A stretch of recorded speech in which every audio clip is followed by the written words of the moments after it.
నిన్న మీరు ఒక వీడియో కనుక చూసినట్లయితే ఇటు సీఎం రేవంత్ రెడ్డినే కాకుండా అంబేద్కర్ గారిని కూడా తిట్టడం మీరు విన్నారో లేదో చూడాలి మరి ఒకసారి.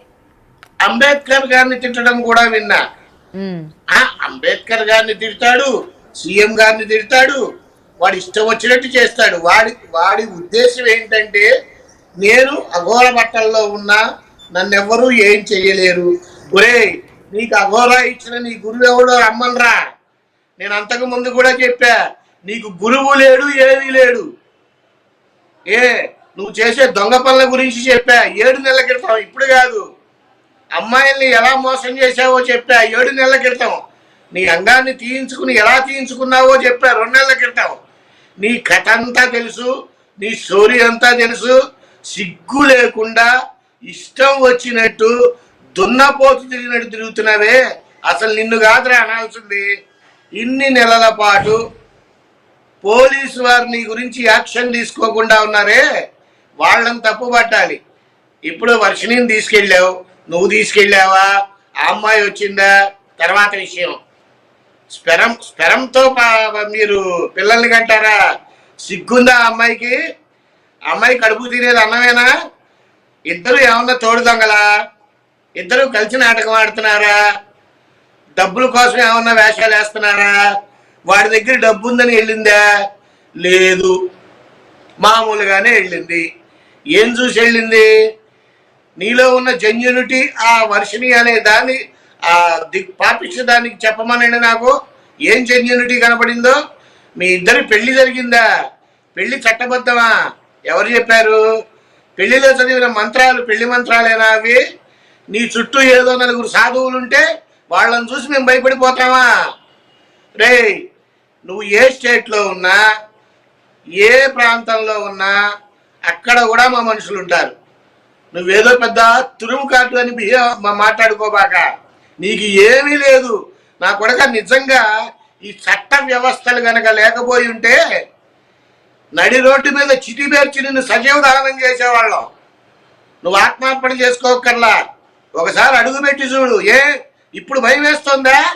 ఇటు పక్క రాను అని చెప్తున్నావు. నువ్వు రాకపోయినా నీ తోలు తీస్తారు. నెక్స్ట్ కమింగ్ టు రాధికా గారి పాయింట్ అమ్మ. ఆవిడెవరో అడ్వకేట్ గారు. ఆవిడ ఎందుకు కేసు పెట్టింది? ఒక ప్రశ్న. ఎవిడెన్స్లు ఏమి ఇచ్చింది? రెండో ప్రశ్న. ఆ వీడియో చూసి ఈడు పెళ్లి చేసుకున్నాడు. ఇక్కడ పాయింట్ ఏంటంటే ఆవిడకి ఎవిడెన్స్లు ఉన్నాయా లేదా అనేటువంటిది పెద్ద డౌట్ నాకు. ఎందుకంటున్నానంటే ఈ మాట, నాకు తాళి కట్టాడు, తాళి వాడే తీసుకెళ్ళిపోయాడు.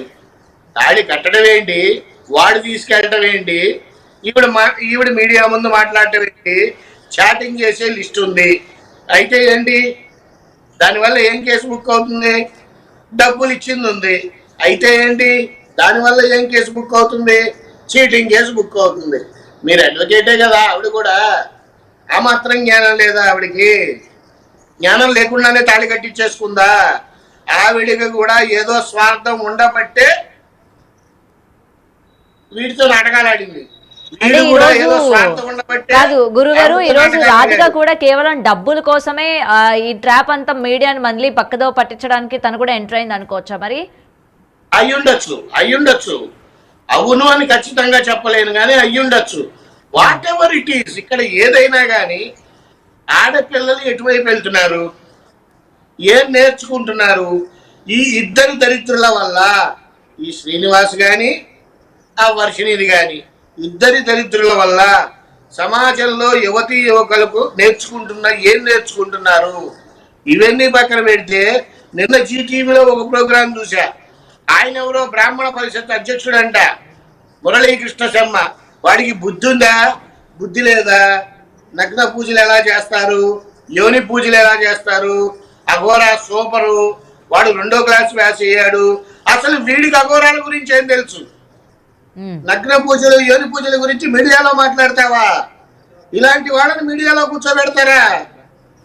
బ్రాహ్మణ పుట్టగట్టా పుట్టావు.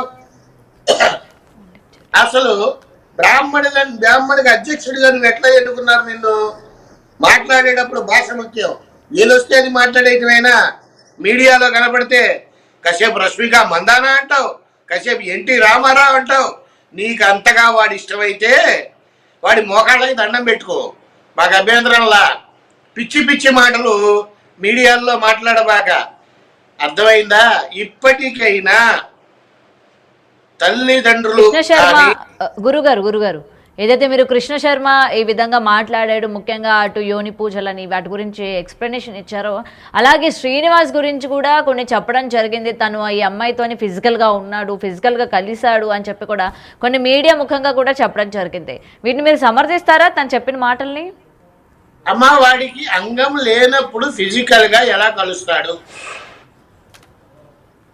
అంటే, వాడు కలిశాడు అని చెబితే వాడు అంగాన్ని కట్ చేయించుకోకుండా ఉండాలి. రైట్? కట్ చేయించుకున్న తర్వాత సర్టిఫికెట్ కూడా ఉంది.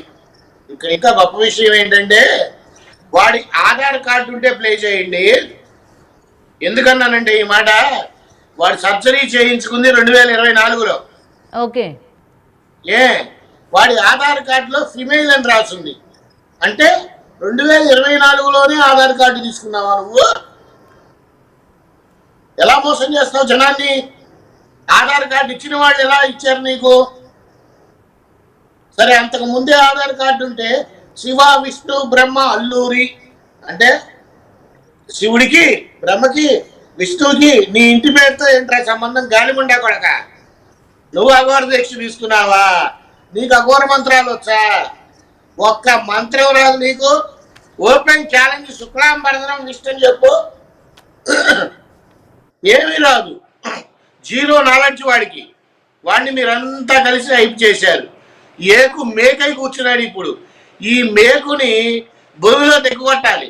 దానికోసం డిపార్ట్మెంట్ వాళ్ళు వెళ్ళారు. నువ్వు ఎక్కడున్నా పట్టుకుంటారు. నువ్వు ఏదో బిల్డప్లతో మీడియా ముందుకు వచ్చి నీ ఇష్టం వచ్చినట్టు మాట్లాడేస్తే జనాలు పిచ్చోళ్ళు కాదు. హ్యాపీగా ఆత్మార్పణం చేసుకుంటానన్నది లైవ్ పెడతా అన్నావు కదా, పెట్టు.